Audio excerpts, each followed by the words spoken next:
नमस्कार साथियों, अभी हम लोग मशीन में जो ऑब्जेक्टिव पूछे हुए हैं उसका डिस्कशन कर लेते हैं हम लोग। ठीक है, आप लोग आंसर देख लीजिएगा और मैच कर लीजिएगा। ठीक है, तो पहला क्वेश्चन है, rotor of a 3 phase induction motor rotates in the same direction as that of a stator rotating field. कहा जा रहा है कि जो रोटर होता है 3 फेज इंडक्शन मोटर का, वो सेम डायरेक्शन में रोटेट करता है जैसे कि स्टेटर का जो रोटेटिंग फील्ड होता है। ठीक है, तो इसको एक्सप्लेन किया जाता है किसके द्वारा। तो देखिए, इसका करेक्ट आंसर हो जाएगा ऑप्शन बी, लेंज लॉ। ठीक है, क्लियर क्लियर कर लीजिएगा इसको आप, लेंज लॉ। चलिए दूसरे नंबर क्वेश्चन पे आते हैं। ऑप्शन बी इसका सही है, ठीक ना। ऑप्शन बी है ऑप्शन। क्वेश्चन नंबर 2 पे आते हैं। देखिए, क्वेश्चन नंबर 2 है, use of fractional pitch winding. Fractional pitch winding का क्या यूज है। ठीक है, तो पहला है results in reduce leakage reactance, तो ये भी सही है आपका। और results in reduced axial length of the machine, तो ये भी आपका सही है। सो करेक्ट आंसर इसका क्या हो जाएगा, दोनों हो जाएगा, बोथ ए एंड सी। ठीक है, option C will be the right answer. ध्यान दीजिएगा, कभी कभी क्या होता है ना कि मैं बोल दिया कुछ, मतलब टिक कर रहा हूँ और मतलब टंग ऑफ स्लिप कह लीजिए, और बोला जाता है कुछ और मतलब, तो उस पर एक बार ध्यान दीजिएगा। ठीक, चलिए नेक्स्ट क्वेश्चन है। हाँ, यहाँ पे सही कर लीजिएगा, ऑप्शन सी सही होगा इसका। ठीक है, नेक्स्ट क्वेश्चन पे आइएगा।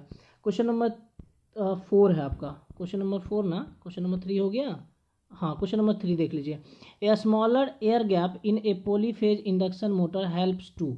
जो मतलब पॉलीफेज इंडक्शन मोटर जो होता है उसमें एयर गैप जो होता है स्मॉल बनाया जाता है, तो उससे क्या फ़ायदा है या क्या नुकसान है, मतलब उससे क्या होता है ये देखने का है। ठीक, तो इसका करेक्ट आंसर हो जाएगा option D, reduce the magnetising current. और इसी में एक और ऑप्शन होता है कभी कभी, इम्प्रूव पावर फैक्टर। ठीक है, इम्प्रूव पावर फैक्टर, तो ये दोनों आंसर हो सकता है, तो ध्यान रखिएगा इस चीज़ को। चलिए नेक्स्ट क्वेश्चन है, क्वेश्चन नंबर 4 में आते हैं। चलिए क्वेश्चन नंबर 4 में देखिए, a 3 phase 4 pole squirrel cage induction motor has 36 stator and 28 rotor slots, the number of a phase in the rotor is. देखिए, तो यहाँ पे पूछा जा रहा है number of a phase in the rotor, तो यहाँ पे 28 रोटर स्लॉट है, बटे में पोल कर दीजिए, ये आंसर आ गया आपका 7। देख लीजिएगा इसको। ठीक है, ये क्वेश्चन सी इसका करेक्ट आंसर हो जाएगा। हालांकि जब आप बुक में देखिएगा ना तो उसका आंसर 3 दे रखा है। ठीक है, ऑप्शन ए दे रखा है, बट ये गेट में पूछा हुआ क्वेश्चन है। ठीक, गेट में क्वेश्चन पूछा हुआ है, जब उसका सॉल्यूशन आप देखिएगा तो उसका करेक्ट आंसर आपका सी हो जा रहा है, 7 हो जाएगा। ठीक, तो आपको क्या टिक करना है, ऑप्शन सी। चलिए नेक्स्ट क्वेश्चन आ जाते हैं। ऐसे एक बार इसको आप सर्च भी कर लीजिएगा। नेक्स्ट क्वेश्चन नंबर 5 है, in induction motor a skewing of a rotor slots is done so as to. Induction motor में हम लोग स्क्विंग क्यों करते हैं। ठीक है, तो reduce vibration and noise, option D इसका जो हो जाएगा करेक्ट आंसर हो जाएगा। नेक्स्ट आ जाइए आप लोग। नेक्स्ट कितना नंबर है ये, 6 नंबर में ना। चलिए क्वेश्चन नंबर 6 देख लीजिए, in induction motor is generally analogous to, ये ध्यान रखिएगा, ये बहुत बार पूछा हुआ है, two winding transformer with secondary short circuited, तो ऑप्शन ए जो होगा इसका करेक्ट आंसर हो जाएगा। और 2 वाइंडिंग ट्रांसफार्मर, जो ट्रांसफार्मर होता है उसका अगर सेकेंडरी शॉर्ट सर्किट कर देते हैं तो वो भी इंडक्शन मोटर के एनालॉगस होता है। ठीक, चलिए आगे आते हैं क्वेश्चन नंबर 7 पे।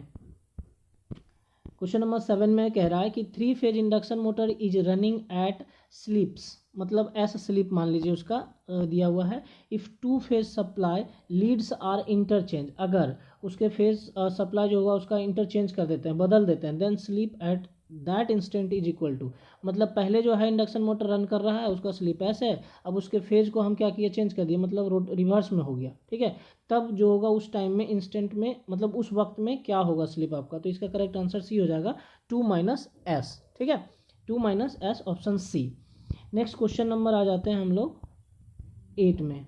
क्वेश्चन नंबर 8 में इसको आप सॉल्व कर लीजिएगा एक बार। ठीक है, आसान है क्वेश्चन, कोई ज़्यादा डिफिकल्ट नहीं है। सबसे पहले आपको क्या निकालना है, एस के फार्मूला से N S minus N R upon N S, इस फार्मूला से आप निकाल लीजिएगा पहले एन एस, तो जो कि आ जाएगा आपका 750। ठीक है, 750 आ जाएगा, और फिर आपको एन एस इक्वल टू होता है 120 एफ बाई पी होता है। ठीक, तो इससे आप क्या करिएगा, एफ निकाल लीजिएगा, तो जो कि आ जाएगा आंसर क्या, 25 मतलब 25 हर्ट्ज आ जाएगा। सो करेक्ट आंसर इसका क्या हो जाएगा, ऑप्शन बी। ठीक है, ध्यान दीजिएगा, 25 हर्ट्ज, ऑप्शन बी हो जाएगा इसका correct answer. Next question number 9 पे आते हैं। देखिए क्वेश्चन नंबर 9 में क्या बोल रहा है, which one of the following is the primary reason for placing field on rotor in an alternator, ठीक है। तो इसका करेक्ट आंसर ऑप्शन बी हो जाएगा। Insulation of a high voltage is made easy on stator, यहाँ mode लिख दिया है, ये मेड होगा, ठीक है, made easy on stator, option B इसका क्या होगा, करेक्ट आंसर हो जाएगा। नेक्स्ट क्वेश्चन देखिए, two mechanically coupled alternator delivers power at 50 hertz and 60 hertz respectively, the highest speed of alternator is, तो इसका करेक्ट आंसर हो जाएगा 600 आरपीएम, ठीक। ये लंबा सॉल्यूशन है, इसको आप सॉल्व कर लीजिएगा, ऑप्शन डी इसका जो है करेक्ट आंसर हो जाएगा। चलिए क्वेश्चन नंबर 10 के बाद 11 पे आते हैं। क्वेश्चन नंबर 11 में ध्यान दीजिए। 11 में कह रहा है कि askew of rotor bar eliminated, जो अस्क्यू करते हैं रोटर बार में तो वो एलिमिनेट करता है, एलिमिनेट्स होता है, तो ये हो जाएगा, देखिए ऑप्शन ए इसका क्या होगा correct answer, effect of space harmonics, ठीक है, effect of space harmonics, clear. Next question आते हैं क्वेश्चन नंबर 12 में, ठीक है। देखिए ये तो उसी का हिंदी है, आप देख लीजिएगा। क्वेश्चन नंबर 12 में क्या बोल रहा है, in a synchronous machine if phi is the flux per pole and f is the frequency of EMF induced E, then देखिए इसमें क्या है, ये ध्यान दीजिएगा कि EMF इक्वेशन जो होता है सिंक्रोनस मशीन का भी क्या होता है, E = 4.44 n और T नंबर ऑफ टर्न हो जाता है, ये n स्पीड है, 5 फ्लक्स है, और उसके बाद आप कह सकते हो ये KD और KP होता है, ठीक। तो यहाँ से बोला जा रहा है कि मतलब ये सब दिया हुआ है, रिलेशन सीधा सीधा पूछ रहा है, आप सीधा समझ, तो ई को हम क्या कर सकते हैं, डायरेक्टली प्रोपोर्शनल टू फाई और एन कहते हैं एफ, ठीक है, क्या कह सकते हैं, एफ आई टी होता है, N T F phi T होगा, ठीक है, इसको ध्यान रखिएगा, एफ फाई और ये नंबर ऑफ टर्न हो जाता है, ये ठीक नंबर ऑफ टर्न होता है, ये नहीं होगा, तो यहाँ एफ हो गया, तो यहाँ से हम क्या कर सकते हैं, phi directly proportional to E by F, ऐसा कुछ हो सकता है, मिला लीजिए कौन सा होगा, तो ई डायरेक्टली प्रोपोर्शनल टू 5, तो ऑप्शन बी क्या होगा इसका करेक्ट आंसर हो जाएगा, ठीक। इसको कर लीजिएगा, ये है आपका इक्वेशन, आप आराम से लिख लीजिएगा, ई इक्वल टू होता है 4.44 एफ फाई टी और फिर के डी और के पी, ठीक। पिच फैक्टर और डिस्ट्रीब्यूटेड फैक्टर जो होता है वो होता है एफ फ्रीक्वेंसी, 5 फ्लक्स, और टी जो है नंबर ऑफ टर्न हो जाएगा, ठीक। चलिए नेक्स्ट क्वेश्चन आते हैं हम लोग 13 नंबर में। क्वेश्चन नंबर 13 में देखिए क्या दिया हुआ है, क्वेश्चन नंबर 13 में दिया हुआ है कि drop in terminal voltage in an alternator is due to armature reaction is countered by, तो इसका करेक्ट आंसर हो जाएगा option D automatic voltage regulator, option D जो होगा इसका करेक्ट आंसर हो जाएगा। नेक्स्ट क्वेश्चन नंबर आते हैं हम लोग, effect of leading power factor on voltage regulation of alternator is, देखिए लीडिंग पावर फैक्टर होगा, इसका मतलब कि रेगुलेशन वोल्टेज रेगुलेशन क्या होगा, अच्छा होगा, और वोल्टेज रेगुलेशन अच्छा कब होता है, जब निगेटिव में होता है, ठीक है, तो यहाँ पे क्या हो जाएगा, decreasing in nature, so option B क्या हो जाएगा इसका करेक्ट आंसर हो जाएगा, ठीक है, option B decreasing in nature. चलिए क्वेश्चन नंबर नेक्स्ट देखते हैं हम लोग, क्वेश्चन नंबर आ गया आपका, ये हो गया क्वेश्चन नंबर 15 आ जाता है ना। 15 में क्या है, if a field of a synchronous motor is under excited the power factor will be, अगर अंडर एक्साइटेड होगा तब पावर फैक्टर क्या हो जाएगा, लैगिंग हो जाएगा, लॉगिंग लिखा हुआ है, ये लैगिंग हो जाएगा, ठीक है, इसको कर लीजिए ना। चलिए नेक्स्ट क्वेश्चन नंबर आ जाइए आप 16 क्वेश्चन नंबर 16 में आते हैं हम लोग।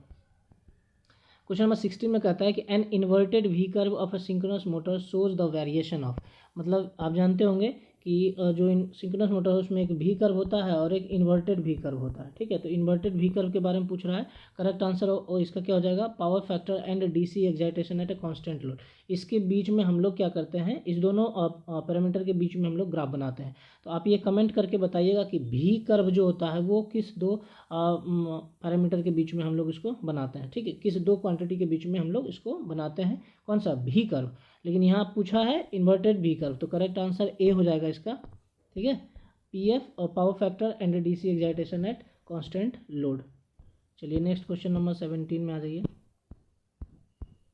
देखिए क्वेश्चन नंबर 17 में क्या बोल रहा है, power factor improvement the synchronous motor is to be, याद कीजिए सिंक्रोनस कंडेंसर याद होगा, सिंक्रोनस कंडेंसर के बारे में ही ये क्वेश्चन बोला जा रहा है, तो ये क्या हो जाएगा, नो लोड ओवर एक्साइटेड रहता है, तो यहाँ करेक्ट आंसर ऑप्शन बी हो जाएगा आपका, लाइटली एंड ओवर एक्साइटेड, ठीक है।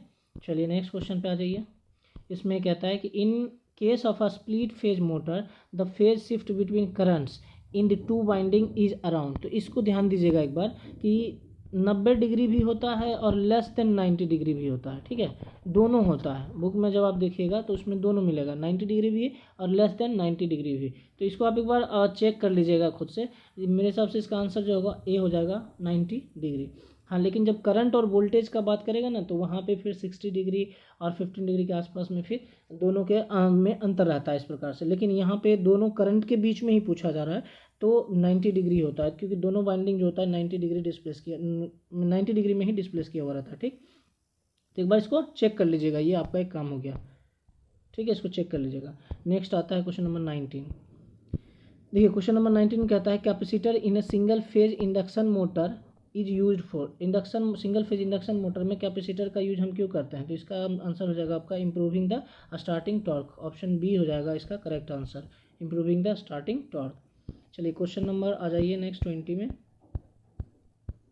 क्वेश्चन नंबर 20 में कहता है कि compare to a resistor a split phase motor a capacitor start motor has. तो जब दोनों कंपैरिजन किया जा रहा है कि रेसिस्टर स्प्लिट फेज मोटर है और फिर कैपेसिटर स्टार्ट मोटर है, तो दोनों में कंपैरिजन करते हैं तो कैपेसिटर स्टार्ट मोटर के पास में क्या होगा?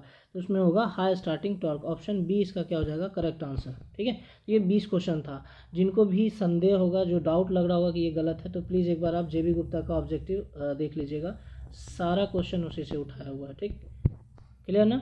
और अगर आपको इसका पीडीएफ चाहिए होगा तो आप स्टीम एकेडमी टेलीग्राम जो है, स्टीम एकेडमी पे आप ज्वाइन कर लीजिएगा, वहाँ पे आपको पीडीएफ भी इसका मिल जाएगा, या और भी जो लेक्चर रिलेटेड से होगा इससे, तो वो भी आपको वहाँ पे मिल जाएगा, ठीक है। Thank you.